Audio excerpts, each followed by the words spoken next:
Going to be finding out the mixing tips, the rolling tips, the baking tips, and the packaging tips that will take your commercial meat pie to another level.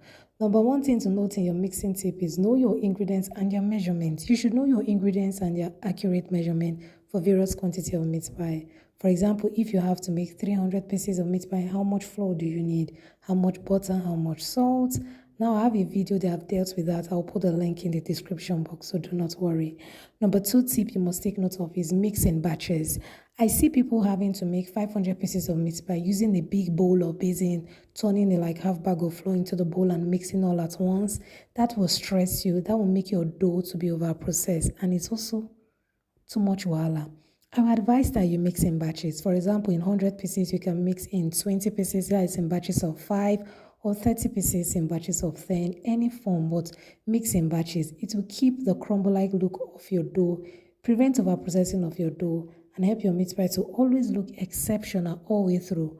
Your dough won't be stretchy, your meat pie won't come out looking somehow, and it won't stress you. And you will have a yummy looking meat pie like the one you can see on your screen. For the rolling tips, divide your dough in batches and keep in the fridge. It is advisable that while mixing your dough, use cold water, use cold butter, divide your dough in batches and keep in the fridge. This is very important.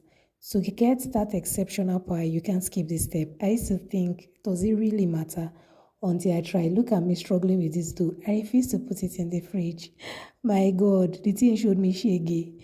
As I was rolling, the dough was scattering. When I finally got my dough together, I said, yes, I don't catch you. And I went on to cut it. After cutting it, hey, the dough was like, do you think I'm joking? I'm here to stress you. Sure, you don't want to put it in the fridge. And when I finished cutting it, I picked up the dough and I was like, okay, let me see if, yes, this thing has worked. And when I picked it up, the whole thing just scattered and I told myself, no, Siba, this thing is not working. Look at how it's looking. I'm just patching it as if I'm plastering a wall. It didn't work. So I went out to put it in the fridge and here you go. It was easy to roll. It wasn't scattering. So putting your dough in the fridge or in the freezer will really help. If you know you have a shorter time to bake, put in the freezer. If you know you have more time, put it in the fridge, and your fridge must be very cold. Now, if you are using the normal standard rule of baking your meat pies, which is 1:2, whereby if your flour is 2, your butter is 1, then your dough will come out feeling very soft. Putting it in the fridge will get it together, will make it hard and easy to roll, and will not make your dough to scatter and make your meat pie look rough. So that is important. Now, baking tips number 2, know your oven type well. There are different kinds of oven you should use. We are conversant with our electric oven, our gas oven, and our charcoal oven. I love the electric oven because it gives this dry-like look to your pie. It's easy to bake. You just set it at 180 degrees Celsius, put in your pie at the center of your oven, and there you go. After 35 minutes, 45 minutes, your pie is ready. For the gas oven, it's not the same. You may need to bake on the lower part of your gas. After baking it, you put it on the upper part of your gas before you know your pie is ready. Now, the thing I don't like about the gas oven is that all your snacks does not brown all at once, so you will have to remove the ones that have gotten brown and go back and remove the remaining so they don't all bake at once. The one thing you must take note about your gas oven, you bake on medium heat, not on high heat, and you must watch your snacks closely and make sure you time it to prevent it from getting burnt. So that is for your gas oven. Then the third one is what I call your dogo oven, the charcoal oven. This is best for commercial quantity. You can make 50 pieces of meat pie at once, 100 pieces at once if you have very large charcoal oven. But the tip I would advise is use hard charcoal, and once you light your charcoal up, leave your oven open and allow it to get this hot, and allow the dust that would have settled on your pie to go off before placing your pie into your oven to bake. This will help your pie to bake clean and will help it to come out like a gas oven or an electric oven. Packaging tips: do not package immediately after baking. After you have baked your meat pie and it comes out looking this yummy, I know you are excited and you want to just package it and send it off to your clients because you are tired, as in you have been stressed. But my dear, before you do that and spoil everything you have done, wait. Set your pile on a cooling rack, on a tray, or anything without placing it on each other, and allow it to cool well. If you package immediately, your pie will sweat and to look as if you dipped it inside water before taking it to your clients. That won't be nice. Then also, You don't place your pie on each other even after packaging. Even after you have packaged it, it's advisable that you don't place it on each other so that your pie will not press on each other. Place them like this separately, side by side, standing side by side without having to press on each other. Or if it's a cooler or whatever you're using, place them side by side. Extra tip, add spring onions, green bell peppers, and carrots to your filling. These 3 vegetables is something you shouldn't forget when making any of your filling.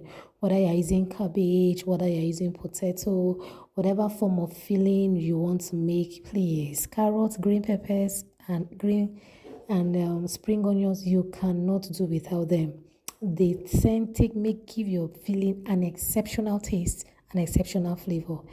And before I forget, make sure they are fresh, very, very fresh, so that the natural taste of the carrots, the spring onions, and the green bell peppers will not lose its flavor. So buy the fresh ones. Oh my God, you will come back and thank me. Now, another thing you must do to your filling is add preservatives to your filling. This is not what so many persons will tell you. If you're making meat pie in large batches, my dear, preservatives, they look this whitish like your flour. Wherever you are buying your flour, your baking ingredients, ask for preservative. That will help your pie to stay long without having to go bad, so that your mind will be at rest in case your clients don't eat your snacks on time. Package well, charge well. This is our final tip.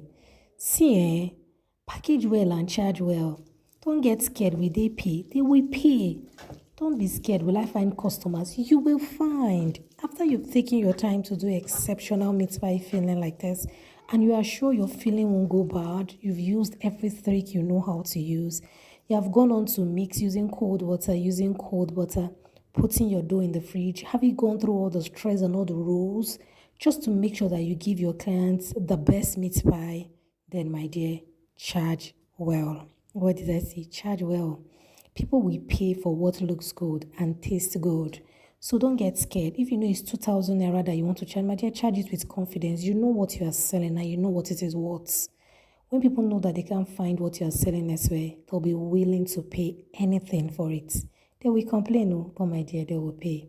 Charge well. Things are expensive, so don't get so emotional. Do it well, charge well, and I assure you that people will pay well. Another thing is that please, my dear, package well. The difference between plantain chips and bakery is the packaging. Both of them are from the same thing called plantain, but one is well packaged than the other. That's just the difference. So there are different packaging packs like this one, little boxes that are so good. You can put your tag or your company logo on it. Whichever form, package your snacks well. When your snacks look good and are well packaged, my dear, even the president will be willing to pay for it. Thank you so much for stopping by my channel. Do like, share, and subscribe.